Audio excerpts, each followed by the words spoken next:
ರಾಜೀವ್ ತಾಂತ್ರಿಕ ಮಹಾವಿದ್ಯಾಲಯಕ್ಕೆ ರಾಷ್ಟ್ರೀಯ ಮೌಲ್ಯಮಾಪನ ಮಾನ್ಯತಾ ಮಂಡಳಿಯಿಂದ ಎ ಗ್ರೇಡ್ ಮಾನ್ಯತೆ ಬಂದಿದೆ ಎಂದು ರಾಜೀವ್ ಶಿಕ್ಷಣ ಸಂಸ್ಥೆಯ ಅಧ್ಯಕ್ಷರಾದ ಡಾಕ್ಟರ್ ರಚನಾ ರಾಜುರವರು ತಿಳಿಸಿದರು. ಪತ್ರಕರ್ತರ ಭವನದಲ್ಲಿ ಮಂಗಳವಾರ ಮಾತನಾಡಿ 2024ರ ನವೆಂಬರ್ ತಿಂಗಳ 14 ಮತ್ತು 15ರಂದು ನ್ಯಾಕ್ ತಂಡ ಕಾಲೇಜಿಗೆ ಭೇಟಿ ನೀಡಿತ್ತು. ಈ ತಂಡ ಕಾಲೇಜಿನಲ್ಲಿ ಲಭ್ಯವಿರುವ ಸವಲತ್ತುಗಳನ್ನು ಪರಿಶೀಲನೆ ನಡೆಸಿ ಈ ಮುಂದಿನ ಅಂಶಗಳಾದ ಪಠ್ಯಕ್ರಮದ ಅಂಶಗಳು, ಬೋಧನೆ, ಕಲಿಕೆ ಮತ್ತು ಮೌಲ್ಯಮಾಪನ, ಸಂಶೋಧನೆ, ನಾವೀನ್ಯತೆ ಮತ್ತು ವಿಸ್ತರಣೆಗಳು, ಮೂಲಸೌಕರ್ಯ ಮತ್ತು ಕಲಿಕೆ ಸಂಪನ್ಮೂಲಗಳು, ವಿದ್ಯಾರ್ಥಿ ಬೆಂಬಲ ಮತ್ತು ಪ್ರಗತಿ, ಆಡಳಿತ, ನಾಯಕತ್ವ ಮತ್ತು ನಿರ್ವಹಣೆ ಹಾಗೂ ಸಾಂಸ್ಥಿಕ ಮೌಲ್ಯಗಳು ಮತ್ತು ಉತ್ತಮ ಅಭ್ಯಾಸಗಳನ್ನು ಪರಿಶೀಲಿಸಿ ಅವರ ಆಧಾರದ ಮೇಲೆ ಈ ತಂಡ ರಾಜೀವ್ ತಾಂತ್ರಿಕ ಮಹಾವಿದ್ಯಾಲಯಕ್ಕೆ ಎ ಗ್ರೇಡ್ ಮಾನ್ಯತೆಯನ್ನು ನೀಡಿದೆ ಎಂದರು. ಹಾಸನ ಜಿಲ್ಲೆಯ ಪ್ರಸಿದ್ಧ ಮಕ್ಕಳ ತಜ್ಞರಾದ ದಿವಂಗತ ಡಾಕ್ಟರ್ ವಿ.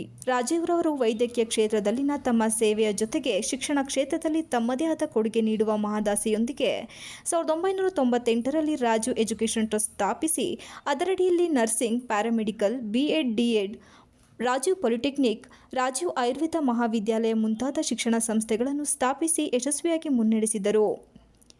ಈ ಮೇಲಿನ ಎಲ್ಲ ಸಂಸ್ಥೆಗಳಿಂದ ಪ್ರಸ್ತುತ 11,500ಕ್ಕೂ ಹೆಚ್ಚು ವಿದ್ಯಾರ್ಥಿಗಳು ಪದವಿ ಪಡೆಯುತ್ತಿದ್ದಾರೆ. ಅವರ ಈ ಕಾರ್ಯಗಳು, ಉನ್ನತ ನಿರ್ಧಾರಗಳು, ಆತ್ಮಸ್ಥೈರ್ಯ ಎಲ್ಲರನ್ನೂ ಉಬ್ಬೇರಿಸುವಂತೆ ಮಾಡಿತು ಎಂದು ಹೇಳಿದರು.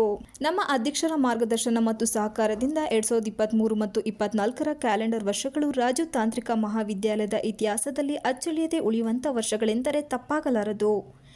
ಈ ಸಮಯದಲ್ಲಿ ಕಾಲೇಜಿನಲ್ಲಿ ಆದಂತಹ ಅಭೂತಪೂರ್ವ ಬದಲಾವಣೆಗಳು ಸಂಸ್ಥೆಯನ್ನು ಉನ್ನತ ಮಟ್ಟಕ್ಕೇರಿಸಿದವು. ದೈಹಿಕ ಶಿಕ್ಷಣ ಮತ್ತು ಕ್ರೀಡಾ ವಿಭಾಗದಲ್ಲಿ ಹೊಸ ಬ್ಯಾಡ್ಮಿಂಟನ್ ಕೋರ್ಟ್, ಅತ್ಯಾಧುನಿಕ ಜಿಮ್, ಹೊಸ ಬ್ಯಾಡ್ಮಿಂಟನ್ ಬಾಲ್ ಕೋರ್ಟ್ ಮತ್ತು 10 ಹಲವು ಒಳಾಂಗಣ ಕ್ರೀಡೆಗಳನ್ನು ವಿನೂತನ ರೀತಿಯಲ್ಲಿ ಪ್ರಾರಂಭಿಸಲಾಯಿತು. ಇತ್ತೀಚಿನ ವಿದ್ಯಮಾನಗಳಿಗೆ ಹೊಂದುವಂತೆ ಉದ್ಯೋಗ ತರಬೇತಿ ಮತ್ತು ಆಯ್ಕೆ ವಿಭಾಗವನ್ನು ಉನ್ನತ ದರ್ಜೆಗೇರಿಸಿದವು. ಗ್ರಂಥಾಲಯಕ್ಕೆ ಹೆಚ್ಚುವರಿ ಪಠ್ಯಪುಸ್ತಕಗಳು ಹಾಗೂ ನಿಯತ ಕಲಿಕೆಗಳು ಸೇರುವಲ್ಲಿ ಬಹಳ ಮುತುವರ್ಜಿ ವಹಿಸಿದರು ಎಂದು ತಮ್ಮ ಶಿಕ್ಷಣ ಸಂಸ್ಥೆ ಬಗ್ಗೆ ಮಾಹಿತಿ ನೀಡಿದರು. ಈ ಮಾನ್ಯತೆಯನ್ನು ಪಡೆದಿದ್ದಕ್ಕೆ ಎಲ್ಲ ಡೀನ್ಗಳು, ಎಲ್ಲ ವಿಭಾಗದ ಮುಖ್ಯಸ್ಥರುಗಳು, ಬೋಧಕ ಹಾಗೂ ಬೋಧಕೇತರ ಸಿಬ್ಬಂದಿ ವರ್ಗದವರಿಗೆ, ವಿದ್ಯಾರ್ಥಿ ವರ್ಗದವರು ಹಾಗೂ ಪೋಷಕರನ್ನು ಅಭಿನಂದಿಸುವುದಾಗಿ ತಿಳಿಸಿದರು. ಬಹಳ ಖುಷಿಕರವಾದ ವಿಷಯ. ಸೊ ಇನ್ನೂ ಹೇಳ್ಬೇಕಂದ್ರೆ ನಮಗೆ ಫಸ್ಟ್ ಸೈಕಲ್ ನ್ಯಾಕ್ ಅಲ್ಲಿ ಎ ಗ್ರೇಡ್ ಬಂದಿದೆ.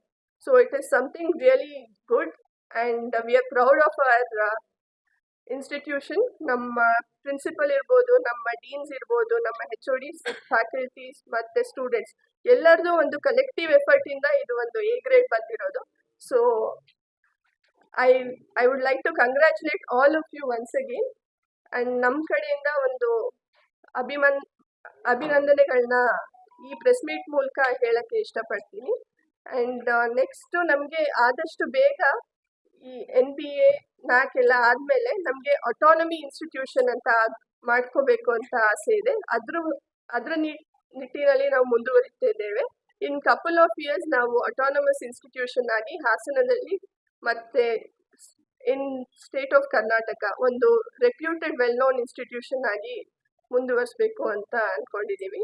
ಅಂಡ್ ನಮ್ಮ ತಂದೆ ಮಾಡಿ ಉಳಿಸಿ ಬೆಳೆಸಿರೋದನ್ನೆಲ್ಲ ನಾವು ಇನ್ನೂ ಒಂದು ಚೆನ್ನಾಗಿ ಉಳಿಸಿ ಬೆಳೆಸಿ ಇನ್ನೂ ಎತ್ತರ ಮಟ್ಟದಲ್ಲಿ ರೆಕಾರ್ಡ್ಗಳನ್ನ ಸಾಧಿಸಬೇಕು ಅಂತ ಅನ್ಕೊಂಡಿದ್ದೀವಿ. ಧನ್ಯವಾದಗಳು. ಪತ್ರಿಕಾಗೋಷ್ಠಿಯಲ್ಲಿ ರಾಜ್ಯ ಶಿಕ್ಷಣ ಸಂಸ್ಥೆಯ ಕಾರ್ಯದರ್ಶಿಗಳಾದ ಡಾಕ್ಟರ್ BN ರತ್ನ, ಉಪಾಧ್ಯಕ್ಷರಾದ ಡಾಕ್ಟರ್ ರಂಜಿತ್ ರಾಜೀವ್, ಕಾಲೇಜಿನ ಪ್ರಾಂಶುಪಾಲರಾದ doctor PK Mahesh, Ayurveda college ಪ್ರಾಂಶುಪಾಲ ಡಾಕ್ಟರ್ SA ನಿತಿನ್, ರಾಮಕುಮಾರ್ ಸೇರಿದಂತೆ ಇತರರು ಉಪಸ್ಥಿತರಿದ್ದರು. Srinivas, TV 46 Malenadu news, Hassan.